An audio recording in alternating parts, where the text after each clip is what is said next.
Okay, so in this tutorial, we're going to go over some of the analyses scripts that I've written for playing around with fNIRS data in ways that are more complicated than general linear modeling.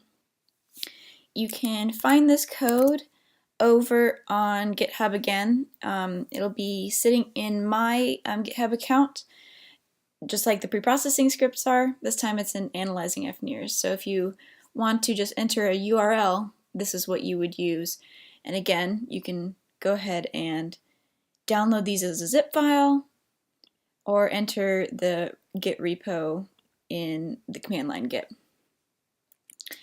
Now you'll notice that this is a bit simpler than the pre-processing fNIRS repo is, and that's because this set of code is not something like a package or a function that you can just download, type in a line with a couple arguments and then hit play to make it work on your data. This is going to take a lot more customizing and fitting to your own data. So these are scripts instead of functions that you can just run. You'll have to enter in your own information, such as what your data prefix is, number of channels you're using, or sampling rate, into these scripts in order to use them. But I thought that I would just walk through these that I have written so you can see kind of how they work, and so that you can then take these as inspiration to go and write your own analysis scripts for doing the same kinds of analyses on your data. The first one we'll look at is a method called robust correlation or robust regression. I mentioned this in the analyses lecture, that this is an approach to doing neural synchrony analyses that looks into coherence between individual points in the brain, but down-weighting the contribution of autocorrelation to whichever synchrony value you get. So this script would, right now it's pointing to this demo data folder that I have included with these files download. And in there we have a set of dyadic recordings that have already been pre-processed. So this stuff is just saying, okay, this is where the data lives that I'm going to be handling, the number of dyads that are in that folder, number of channels in the study, sampling rate from that study. And then it kind of goes through each dyad one at a time, loads each person's recording in that dyad. Right now these files have 2 scans, but I'm only looking into the not rest version of the scan for these analyses, so that's why I'm using the star convo wildcard. But it would open up both this and this Matlab structure that are in these folders. And of course, if you remember back to what the pre-processing scripts are putting out, that has both oxy, deoxy, total oxy, and then the z-scored versions of those. And because this is a dyad, it's saving those appended with either subject 1 or subject 2. So you'll see that the 2 is in there. So it loads those up. In here, this analysis I was doing was I wanted to look at scans that are longer than 4 minutes.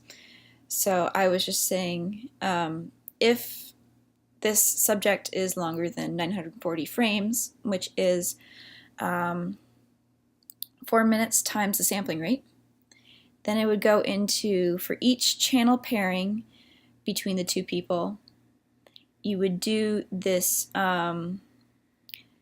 robust correlation calculation. This is building off of the NIRS toolbox functions, specifically the kind of functional connectivity capabilities of the NIRS toolbox.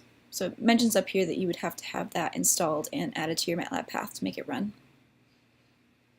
It's also checking for if there's any bad channels between the 2 subjects, and if there is, it's just not going to do a correlation calculation there and leave that as blank.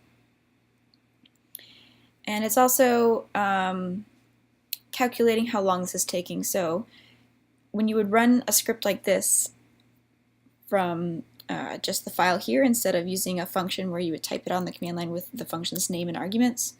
Just highlight the part of the code you want to run and click the evaluate selections. And so now it's going through and doing this one at a time for each subject. And then the value of each channel pairing and each dyad is being saved to this three-dimensional matrix here, dyad cores. It's going to be in 35 channels in rows, meaning subjects 1's channels paired with subjects 2 channels, 35 columns. And then the third dimension is the number of dyads. This study had many more than 5 dyads. I've just included 5 here for the practice. So that's why it's saying participant number 3 through 5 is done. And we'll let it finish up for a few more seconds while it works on this. I'll go ahead and skip ahead in this video so that you can get to the end. Okay, cool. So those 5 dyads took about a minute to run. And now we have a lot of the argument or the variables that were in this function, but again, the important one to look at is our dyad cores. Now, because it's a three-dimensional matrix, it'll be difficult to look at right away. So let's just make a 2D version where we're just looking at one dyads. So let's say dyad cores, all rows, all columns, and then the first dyad. Now we can look at this. This would be the robust correlation values of every channel pair possible between the two people in that scan. Notice these values aren't very high. That's because this is a study where just straight correlations is not going to be very meaningful. But this still gives you a chance to practice with doing this. Now you also want to create a null distribution before you can do any sort of stats and inferences on, okay, how big are these values actually? Because maybe something like, let's see, oh, here's like a negative 0.1229. Maybe that's big enough to be significant, maybe not. So to do that, you then go into the second half of the script where you are generating the null distribution. And I'm just going to run this right away so that it has time to do everything while I'm talking. Okay. This functions very similarly to calculating the correlation values in the above chunk of code, except now we are just creating kind of random assortment of dyad members that we're going to pair with each other who were not actually in a conversation with each other. So these would be making vectors of randomly chosen dyad numbers and then randomly chosen members of those dyads. And if they are not a part of the same dyad, then we are going to calculate the robust correlation between those two people as a null value. Like we are saying by doing this that we think that two people who were not in the same room with each other, not in the same conversation with each other, would have a 0 value synchrony score between them. So whatever their data ends up being, maybe it's a little bit biased away from 0, maybe it's really well centered on 0, kind of dispersed around 0. Whatever that distribution is, that's what we think a distribution of nothing meaningful looks like. And then we would compare our experimental distribution to that. So it's generating those, and it's doing that for several iterations. A good bootstrapping null distribution takes many, many null pairings to do. Now, because there's only 5 subjects in here just for practice, and because I didn't want this to run for hours and hours, I'm just putting iteration as 10 here at the beginning. But take note that these should be much, or this iteration value should be much higher than 10. Then once we generate all of those, we have to calculate what a p-value would be based on this null distribution, above which we would consider something from our experimental distribution to be significant. So that's what this chunk of data doing here. It's calculating what the 95% cutoff would be. as well as it'll generate kind of a binary network for each dyad pair to say, okay, which of these channels or channel pairings in this dyad are falling above that cutoff. So you can use this for network estimation or network studies if you want to.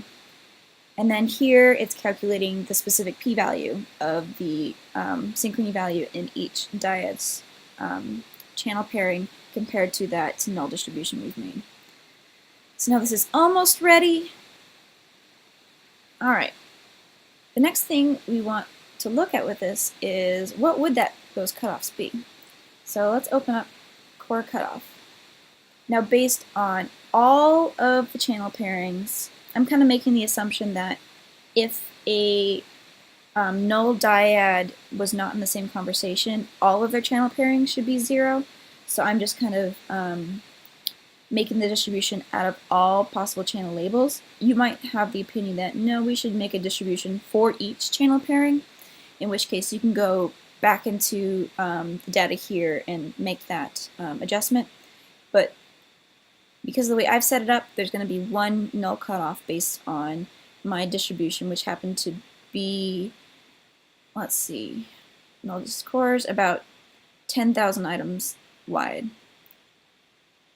So this would be the value that above which we would call an amount of synchrony as significant. So let's see, did any of our the average channels across our entire sample fall above that? So we would look into the channel p-vals, and then this would be a matrix of all possible channel pairings. And since these are p-values, these are some pretty big p-values. We could maybe ask what is the minimum of channel p-vals to see if there's anything that's sub 0.05. We get a couple, and probably the smallest p-value in this whole field is 0.01, which sounds kind of significant, but what's important to consider is that since you were looking at 35 times 35 possible comparisons, that means you couldn't use 0.05 as your threshold. You'd have to use 0.05 divided by times 35, which is, this would have to be the threshold you use, and clearly that is not below that. So we wouldn't say that there's any amount of significant synchrony in our little 5-dyad sample here. So let's pop on over to using a different kind of analysis method. Let's clear these out first. This is called phase synchrony. And remember, this is the way that you generate instantaneous synchrony values. It's set up very, very similarly to the last robust correlation method we used. It also requires the NIRS toolbox to be installed. The only difference going into this is the specific math that's being applied to each channel pairing to calculate instantaneous phase synchrony values, and then it averages those values across the entire time scale and uses that as the value for the average phase synchrony across the conversation. So we'll run that as well. And this will take approximately the same amount of time as the robust correlation did, which means this will last about a minute. So since I don't want to just sit here being silent, we'll go ahead and skip ahead in time. Okay, and that's finished running now. The main difference to look at here is since we don't have a dyad cores data structure anymore, we now have dyads phase sync structures being put out. For phase synchrony to work, you kind of have to use a narrow frequency window in your data. And so I'm looking into both a slow 4 frequency band and a slow 5 frequency band. Remember from the lecture on the pre-processing of fNIRS data that there's like kind of naturalistic and rest state human dynamics kind of fall into these two bins usually. So that's why I've pre-selected those frequency bands. That would in particular be the fast one between 0.03, 0.07 hertz, and slow is between 0.01 and 0.03. So we're spitting out values for both of those. So let's take a look at what those values might be.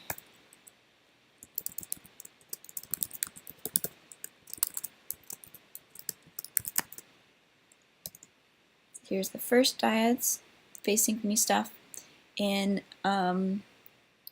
the slow 4 setup. This has a 70 by 70 setup instead of a 35 by 35 channels. So that's looking at both the phase synchrony within one subject. So this is saying subjects or channels 1 through 35, rows 1 through 35 is in subject 1, and then 36 through the end is in subject 2. So that way you can get both within and between phase synchrony values.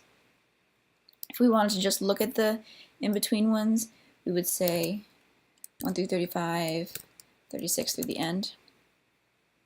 And then these would just be in between phase synchrony values. And I'll start running the null again.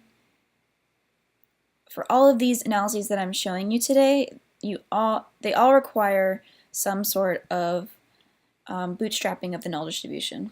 So I'm just going to let this run again, and I'll zoom ahead. All right, and so we have this again. Just like in the robust correlations, we have cutoff values for our null. We're making binary networks for each dyad, and then p-values for whether or not the sample average in each channel exceeds the cutoff. Let's open up the, let's see, p-values fast. And I'm just cutting it down here into the inner subject phase synchrony, not the intra-subject. Again, pretty big p-values. Is there any that are sub our really low threshold? No, not really. We can ask the same about the slow frequency band. That's a little bit more significant, but still not good enough for our multiple comparison corrections. So again, there's not much interesting going on in these dyads if we look at just an ROI to ROI way of analyzing synchrony between people. So the last thing I want to show you now is the state coherence code I've written. This operates a little bit differently. So while it is, I'm just going to start this a bit while I talk at you.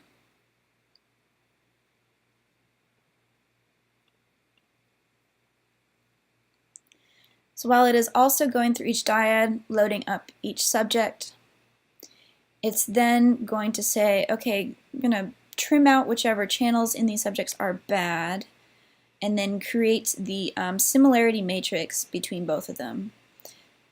Or sorry, similarity matrix for each of them independently first. So this one is saying across the whole brain for subject 1 in all the channels that are good, make that a vector at time 1, correlate it with every other time point, and do that for all time points. Do the same for subject 2. And then we are choosing an off diagonal here. I specified that appeared to be many, many options. It's going to consider every off diagonal up to 60 seconds of time difference. And recall from the analysis lecture that I gave that this would just be saying I'm going to consider the, I'm going to look into how similar someone's brain state at T1 is to its other brain state at T1 plus K, 1 plus this off diagonal value. Take that for both subjects and correlate those vectors to see if the dynamics of how similar and how different their brain states are over time is coherent. Are they changing brain states at the same time, essentially? This is the fuzzy, non-discrete way of thinking about brain state dynamics.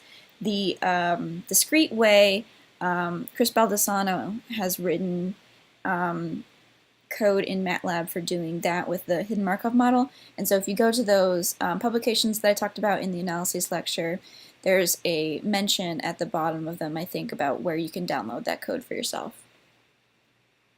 So since we are looking into the coherence at every possible off diagonal between 1 and 60 seconds, it's going to spit out a cohesion list that is a row for each dyad we're considering, and then a column for each off diagonal. So you might see here that at the off diagonal where we are considering the brain state at time 1 to the brain state at time 1 plus 1, just from 1 second to 1 second, this would be the cohesion values between partners in each dyad, versus something like up here, 100 would be that same thing, but the correlation between brain states at time t and then time t plus 100. And in this case, because we have a sampling rate of 3.91 again, that's just 100 divided by 3.91. So that would be saying, looking at how much brain states are similar on a sort of 25-second interval, and then how well do people cohere at that sort of time interval. We will also need to create a bootstrapped null for this. So let's go ahead, evaluate that, and skip ahead. Take note that generating the null distribution in all of these analyses is going to be what's the most time consuming for you. So if you're using the correct number of iterations, it'll probably take you a few hours. So think ahead when you're doing that. If you can leave your computer running for several hours, or if you want to use, take out a node on Hoffman 2 and compute it out in the cloud.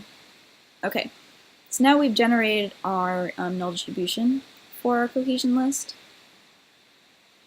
That would be here. Let's see what that cohesion values would look like plotted. So we can plot all possible off diagonals.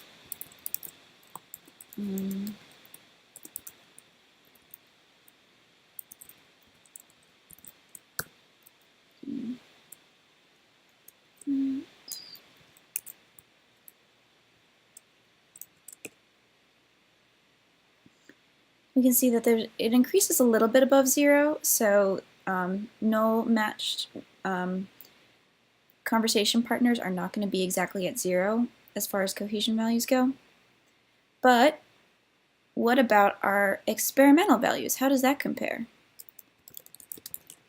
So let's also plot those.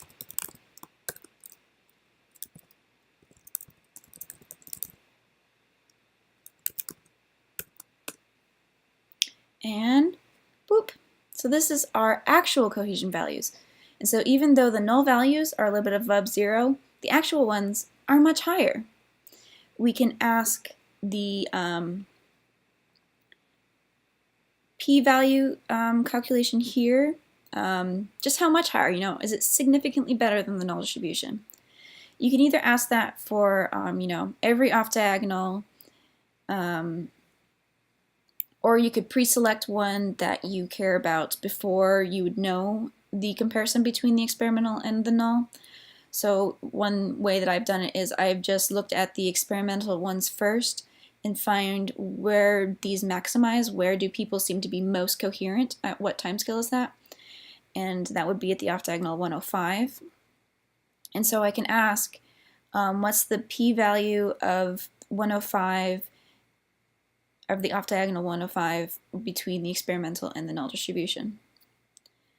So that would be, let's see, yeah, 0. There were absolutely no null values that fell above our sample estimation. That's pretty cool. So if you were graphing this, there would probably be this kind kind of cloud of confidence intervals around these, and they wouldn't overlap at all. So that's fun. One note about visualizing this data, you can plot out a single time course using this plot command in Matlab, where you would just give it the vector that you want to plot. You can then type hold on and then plot the next one to put it all in the same window. For plotting this two-dimensional data that the state transition stuff is, use images C, and that would just be giving it at its simplest form one of these similarity matrices that you computed. So our last one that we looked at, since this was for loop, was the very last dyad in this demo dyad folder. So I'll just give it the sim.1 to visualize. And there's this person's similarity matrix. You can see how they kind of shift into much more strong and consistent brain dynamics near the end. We can look at the second subjects as well. This person's a little bit more variable in the way they move their brain around, but they still have these kind of chunky-ish points, and then especially this big one near the end. So that's just a way to visualize what's going on in your data if you think something might be going weird, or if you just want to make pretty plots. The way I generated the matched pairing between those was I just honestly took screenshots of each of these, cut off the upper diagonal of one, or the upper triangle of one, the bottom triangle of the other, and then fit those two together so that you could see the places where people's states overlapped with each other. You might also look into different time points or time windows of your data. So I've put in, let's see, yeah, the commented out here, but the ability to down select your data into just certain windows, like this would be looking at the first 4 minutes of the data in each dyad, the the last 4 minutes of each dyad, so then you could maybe compare how's the cohesion in each dyad comparing between these two time windows. Just note that you will need all dyads in your data folder to have at least 4 minutes for this to work. If they don't have up to 940 points, this would break. Likewise, you can do that with each of these analyses. You can specify down which time window you want to do in case you want to look into like moving window correlations or something. You can also select down which channels you want to consider. So this column means that I'm just going to look at all channels in the data that I have. But if you wanted to look at, say, just the default mode network, you could figure out which of your channels are lying over that network and then specify a vector of like which channels you want to consider and put that in as your kind of reduced brain state that you look at. Likewise, you can do that in just the correlation and phase synchrony kind of analyses as well. So that's what I've done with data so far, and hopefully these gives you a couple extra ideas on looking into neural synchrony and state dynamics of your fNIRS data.